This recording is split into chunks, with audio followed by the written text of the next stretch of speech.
मराठा आरक्षण योद्धे मनोज जरांगे पाटील आपल्यासोबत आहेत. दादा, एक महत्त्वाचा विषय, लोकसभेच्या निवडणुका लागलेल्या आहेत.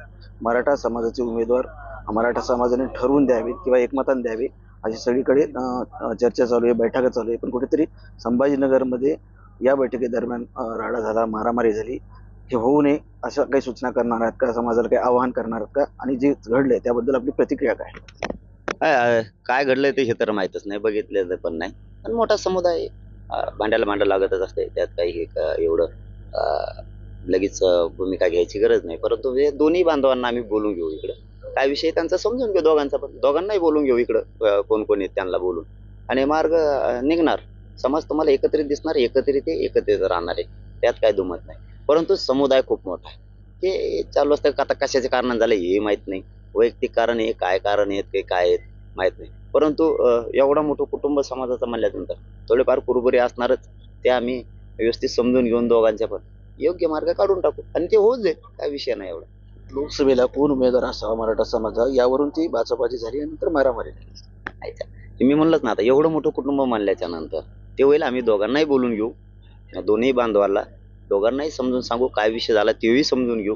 आजच बोलून घेऊ त्यांना दोघांना पण, काय ते समजून घेऊन क्लिअर करून टाकू. आणि समाज आता ऐकण्याच्या पुढं नाहीये. मी त्यांच्या ऐकण्याच्या पुढं नाही, ते नाही.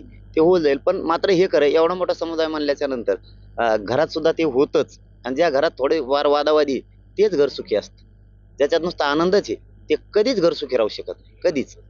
आणि हे तर राजकारण आहे, याच्यात चालूच असणार आहे. त्यात काय एवढं मनावर लागून घेण्याची गरज नाही. त्या दोन्ही बांधवांना आम्ही बोलून घेऊ. त्याच्यात कायमचा तोडगा काढून आम्ही समोरच्याची जिरवायला सज्ज आहेत आणि राहणार आहे.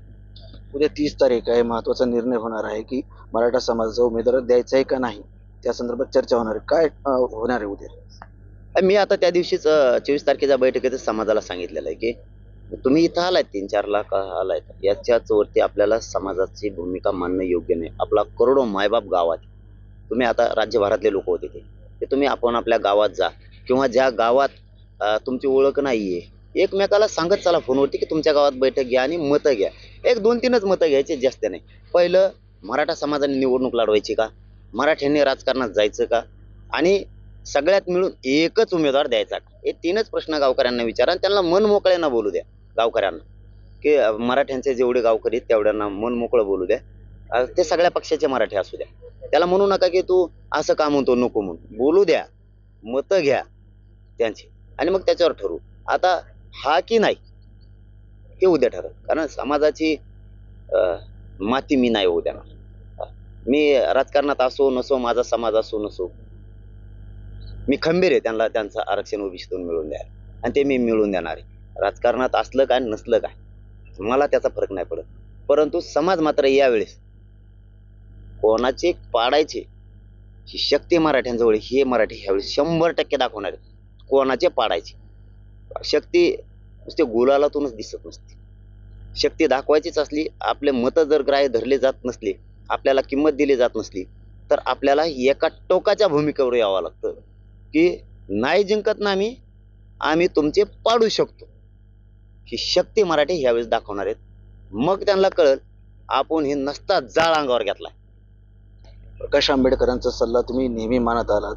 उद्या जर मराठा उमेदवार द्यायचे ठरले तर वंचित सोबत मराठा सभा दिसेल का? सगळ्याच जाती धर्मांचे मी सांगितलं ना, मगाशी सांगितलं, त्या दिवशी बैठकीतही सांगितलं. आरक्षण मागतोय मध्ये मला जातीत तोलू नका. मी गाव खेड्यातल्या एकाही जातीला आतापर्यंत दुखवलेलं, एकाही वरच्याला सोडलं नाही, सोडणार बी नाही. ते कोणाचेच नाही, ते तुमचे नाहीत आणि आमचे पण नाहीये. त्यामुळं गाव खेड्यात आम्ही सगळ्या जाती धर्माचे देणार आहे. आणि का बरं देणारं बनू नये? मराठ्यांना वाटतं आरक्षण पाहिजे, मग तुमचे देणारे बना ना. नुसतं बॉम्बलायचं की आम्हाला आरक्षण देत नाहीत, केसेस करतेत, त्रास होतोय सरकारचा. जाऊ द्या ना तुमचे देणारे तिथं, काय गरज आहे? यांनाच बसवायचं तुम्ही. धनगरांना काय वाटतं? आम्हाला आरक्षण पाहिजे, बनाना देणारे. कशाला अन्याय होईल? देणारे बना, तुमच्या लेकराचं कल्याण होईल. मुस्लिमांना वाटतं आम्हाला आरक्षण पाहिजे, बनाना देणारे. मतदान त्यांना करायचं, निवडून ते येणार, ते तुमच्यावर परत तुम्हाला त्रास देणार. त्यापेक्षा त्रास न होण्यासाठी देणारे बना. दलितांना तेच वाटतं, बाराबोलीच्या जणांना तेच वाटतं आमचा वेगळा प्रवर्ग झाला पाहिजे. लिंगायत समाजालाही तेच वाटतं. खूप मोठा समुदाय, 4 नंबरचा समुदाय. काल माहित झालं मला, त्यांचं खूप मोठं शिष्टमंडळ काल लिंगायत बांधवांचं आलं होतं. मग तुम्हाला पाहिजे ना, देणारे बना सगळेजण. कशाला यांच्या पाय पडता रे? कशाला त्रास होईल तुम्हाला? निवडून देता यांना. तुम्हाला हे पाहिजे, मग आरक्षण कसं भेटल तुम्हाला? न्याय कसं मिळेल? तुमच्या कापसाला भाव कसं काय मिळेल? तुमच्या कर्जमाफी कसं काय होईल? निवडून त्यांना देता आणि ते देत नाहीत. द्या ना तुमचे देणारे बनाव. आणि ह्या वेळेस मराठे त्यांची शक्ती दाखवणारे. पाडू तरी कशी शक्ती आहेत आणि किती वरगडतोय देऊ. पडणं म्हणजे काय असतं यावेळेस मराठे दाखवून देणारे. जिंकण्याचं महत्वाचं नसतं, पाडणं सुद्धा महत्वाचं असतं. नक्कीच होते मनोज जरांगे पाटील यांनी येत्या लोकसभा निवडणुकीत मराठा समाज काय आहे हे दाखवून देईल आणि कोण पाड्याचा काय करायचं हे निर्णय उद्या कदाचित होणाऱ्या मीटिंगमध्ये ठरू शकतात. संजय सरोदे, TV9 मराठी, आंतरवर्ग सराटी, जालना.